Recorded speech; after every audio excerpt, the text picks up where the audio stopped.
aniga sargaalka maana la diray inaan weerarka soo qaadno saraakiishna watay hayeen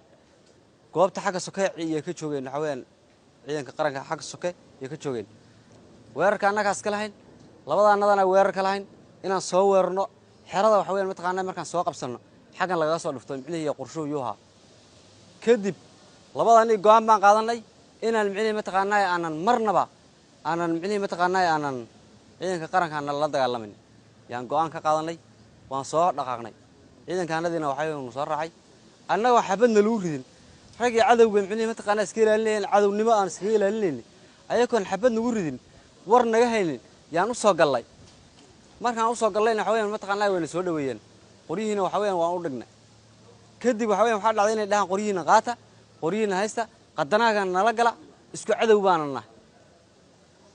way dhacday micnihii mataqaanaa waan la galay qadanaagi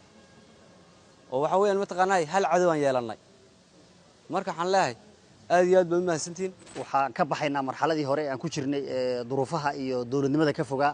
ee caqabada aan ku shaqaynaysay inaad ogeydeen waxaan u gudbaynaa qarannimo iyo dawladnimo iyo ma garanaysaa inaan wax la qaybsano ciidamadeena qaranka Soomaaliyeed cid duulaan lagu yahay oo deegaan maanta ma cid wali idin kala hadasho iyo deegaanka ka timaadeen baan ku duulaynaa annaga dadka ayagii iyo dadkii aad ka timaadeen shalay u shaqaynayseen waxaan rabnaa in